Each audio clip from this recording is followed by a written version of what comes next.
Today's episode is sponsored by, just kidding, it's Nougats.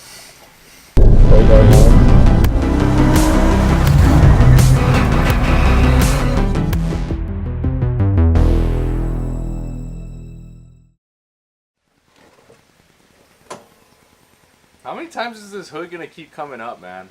As long as I own this car. In the last episode, we worked on Jay's thermostat and water pump and pulleys, and now we're working on the oil cooler today. He's experiencing higher than normal temperatures even after doing all that work, so we're starting to begin to think that there is stuff inside the oil cooler, so we're just gonna pull it out and flush it. Granted that this car has never had probably any kind of oil cooler service work at all. It doesn't hurt to actually pull the entire unit, but we're not gonna flush it like the traditional method, which is brake cleaner. We're actually going to send it off to a company kind of close to here that are going to actually sonically clean it and test the unit, and we're going to see if there's any big gunk in it. So it's not going to be too big of a job today. Shouldn't take you that long. Not sure where you guys are from, so you might have to look up any kind of like radiator shops that can do this stuff, but I would recommend sending it off to someone professionally, get it done so you know that it's actually clean and you don't try to like break up any stuff and it gets circulated back in your motor. So other than that, I mean, there's just time to get to it.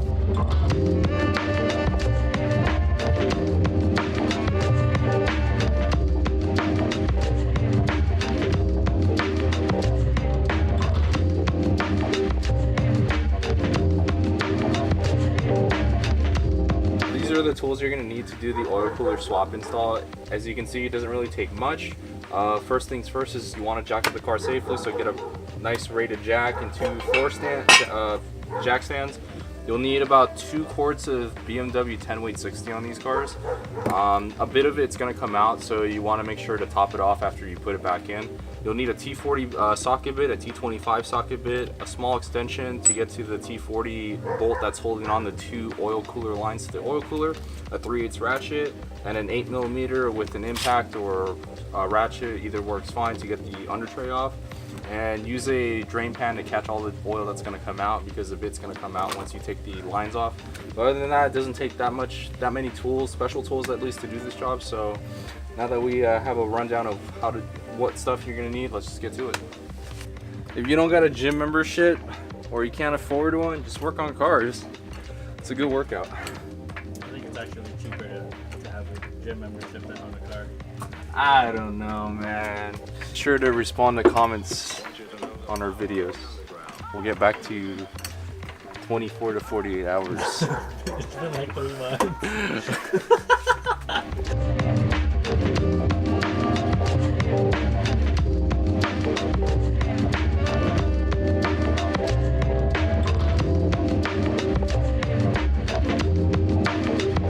Once you got the car jacked up, this panel has to come right off. It's just a couple of 8mm bolts. I believe there's 3, about 7 in total. Just 2 right here, 2 right here, and then 3 on the back, and they should just come right out. When you look at the oil cooler, it's actually this unit right here. It's covered by this shroud right here, which is held on by 2 T25 bolts right here, and then you probably won't see it, but they're gonna be right up here where my finger is, over here straight up. Once you take that off, then they should be able to just come right out.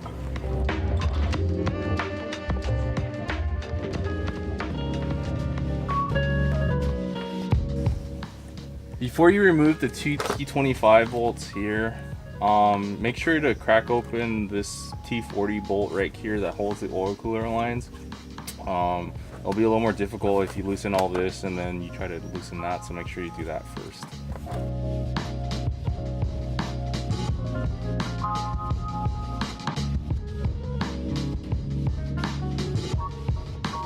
As you can see, a bit of oil will come out. Just make sure to have a pan ready to catch it. Don't want this all over the driveway, even though probably in our previous videos you've probably seen us spill a lot of stuff. Sorry, Mother Nature. Ow, my back. I sound an old man. I hope this doesn't fall on my head.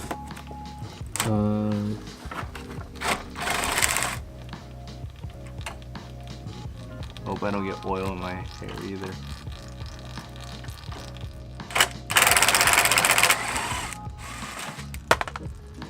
Oh sh! Then the entire unit comes right out once you remove those 4 T25 bolts. Just be careful when you're moving it around. There is still quite a bit of oil in here, so just make sure to kind of drain everything. And then we'll just need to remove the shroud, and then this thing is ready to be sent off for sonic cleaning. Don't drop stuff in the oil pan. After you get the oil cooler out, you're gonna have these lines just kind of hanging out. You could just leave them like this for right now, but I would recommend at least plugging them up so that way stuff doesn't get in it if you're not going to immediately replace the oil cooler. You can either use plugs how I'm using. I kind of got these off of radiators when I installed them, or you can use like a rag and zip tie to zip it up. But just be sure not to leave these open like this, just so stuff doesn't get inside of it. So one thing we kind of didn't mention earlier in the video, but I want to bring it up now, is that there's 2 rubber O-rings that go into the oil cooler itself. Be sure to replace both of these before you put this back in, otherwise you'll probably have some leaks coming from the sandwich plate fitting right here. We'll link the part numbers in the description below, but be sure to replace both of these before you put the oil cooler back in once you get it back from cleaning. In order to get this entire air shroud off, it's super easy. Just pop it right off, slides right off, and just put it off to the side and make sure it doesn't get damaged. As you can see, this is the stock E46 M3 oil cooler that comes on the cars from the factory. While it's pretty well designed in terms of packaging, it really doesn't do a whole lot, honestly, but for the cost of getting this cleaned, it just far outweighs buying a kind of a racing oil cooler for Jay at the moment. Eventually we'll move on to getting a different oil cooler onto the car, but just for now we're just gonna have this cleaned and make sure that it can be cleaned out of any gunk inside and that it starts to come back to its original kind of efficiency in terms of cooling the oil. Because as of right now, the car is running above 210 degrees. Even just driving at 65 miles on the freeway. So for just the time being, we're just gonna get this professionally cleaned and hope that that cures our problem, and then we'll just go from there.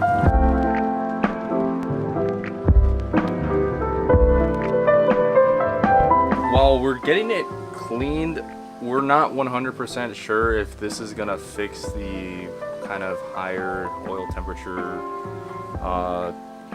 that Jay is seeing while he's driving. We're hoping it does, because getting it cleaned is much cheaper than buying a brand new OEM one, so we're going to try doing that first. So this is kind of more of a experimental, you know, see if it works, but for the sake of just getting, you know, you guys some videos to watch and kind of see us how we work on these cars, you know, we figured why not just get it cleaned. We got a rock hard. I gotta tune my guitar. So that pretty much wraps up the install, or disassembly I should actually say, of the oil cooler. We're gonna send this out to get professionally cleaned, so we'll probably have the second part within the next couple of days or so be on the lookout for that. But other than that, pretty easy install, or disassembly I should say again, but in total time it took like 15 minutes. It really wasn't that difficult, and it'll probably be a quick install once we get it back, so just stay tuned for the next video. So if you guys liked what you saw, make sure to rate, comment, like, subscribe. If you have any questions, just shoot them over. We'll be sure to respond back to you guys, but other than that, time to send this puppy out and get it clean, so hopefully this works.